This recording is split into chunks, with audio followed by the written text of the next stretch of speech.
Antes de tudo, esse é um vídeo informativo, então antes de você dar o seu like ou seu dislike, entenda o teor do vídeo, tá bom? Não é de hoje que o assunto privatização vem sendo discutido pelos governos, pelos governantes, com respeito a vendas de empresas públicas. E não se fala tanto em privatização como se fala hoje no governo Bolsonaro. E eu quero explicar agora para você por que a privatização dos Correios está mais próxima do que a gente pensa. Vem com a gente que a gente explica, é claro.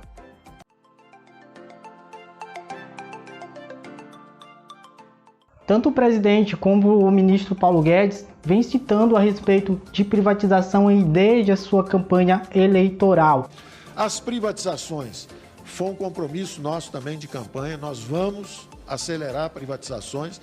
Inclusive, até uma comissão para cuidar desse assunto foi criada pelo ministro, justamente para agilizar o processo de desestatização. Agora que entendemos isso, vamos explicar por que o Correios entra nessa questão.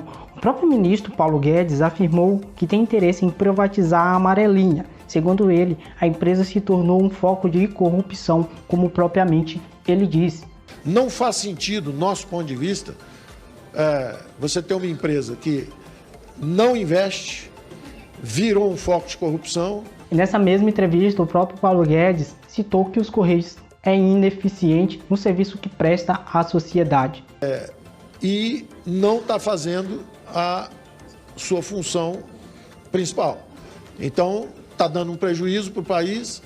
E tem vários casos, tem a Valec, tem Trembala, tem empresa até que é importante, está há muitos anos, que é o Correios, por exemplo. Na verdade é o seguinte, quebraram o Correios e quebraram a Postales. Então hoje o próprio funcionário, o próprio carteiro, tem 100 mil carteiros que não sabem se vão receber a sua aposentadoria, porque quebraram o Postales. Agora, se você fizer uma privatização e arrecadar recursos suficientes, você garante a aposentadoria também do carteiro. Quebrar a empresa, mas nós não podemos deixar o pessoal sem defesa.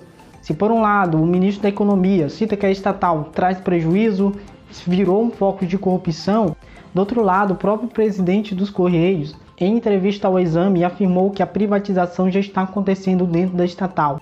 E essa citação dele foi feita justamente em meio à greve dos Correios, ou seja, a greve dos funcionários dos Correios, dos sindicalistas dos Correios. E não somente o ministro Paulo Guedes, como também o presidente dos Correios se manifestou a respeito da privatização dos Correios, mas também o próprio presidente da República citou uma vez que se por ele, se dependesse dele, a estatal já estaria privatizada há um bom tempo.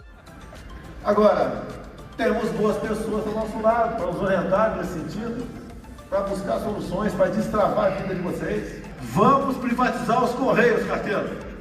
Não são fáceis as privatizações, não são fáceis, né? E até o próprio Correio que a gente quer privatizar, mas tem dificuldade. O monopólio que até o ano retrasado deu prejuízo. Meteram a mão, arrebentaram com Postales, o fundo de pensão, arrebentaram, venderam papéis para a Venezuela. E o próprio ministro Paulo Guedes citou que até o final do ano serão privatizados entre 3 a 4 grandes empresas e os Correios está incluído no meio dela. E outra grande pista que já mostra pra gente aí claramente que a privatização da empresa acontecerá em breve, saiu justamente essa semana com o resultado do julgamento do TST, Tribunal Superior do Trabalho. E uma delas está justamente aí na cara, dá pra gente perceber, que é justamente a invalidade do contrato bianual que o sindicato, os trabalhadores tinham com a empresa, que agora passa a ser apenas anual, ou seja, a cada ano. E outra pista também são as exclusões de mais de 50 cláusulas trabalhistas entre trabalhadores e empresas, entre sindicato e empresa. Com a exclusão dessas 50 cláusulas trabalhistas, agora as cláusulas passam apenas a ser 29. São 9 cláusulas que a própria empresa ela manteria, a empresa Correio, mais 20 cláusulas que os próprios ministros do TST decidiram como cláusulas sociais, passando agora a validar apenas 29 cláusulas. Se você quer saber um pouco a respeito das 9 cláusulas, tem um link aqui na descrição em que você pode ler quais são essas cláusulas e tudo mais. O que essas cláusulas têm a ver com a privatização? Você pode me perguntar. Com apenas 29 cláusulas, a negociação e desestatização da empresa seria mais ágil aí, até porque a empresa que iria comprar não iria se preocupar com tantas cláusulas, de 79 para 29. Então, basicamente que diminuiria bastante a responsabilidade de quem fosse comprar em cumprir as cláusulas.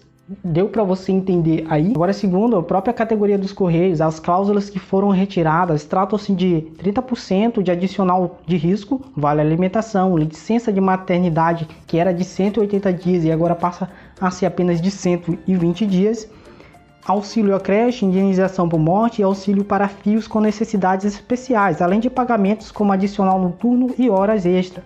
Por outro lado, as reivindicações dos sindicatos era a seguinte: a bianuidade do contrato que havia sido estabelecido em 2019 que iria até 2021.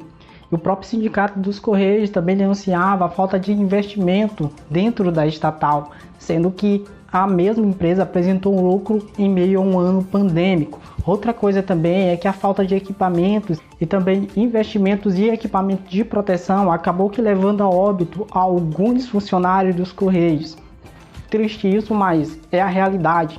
E uma das reivindicações do sindicato era justamente um ajuste salarial, sendo que quem trabalha hoje nos Correios recebe em média R$ 1.700, que basicamente é o menor salário de uma empresa pública hoje aqui no Brasil.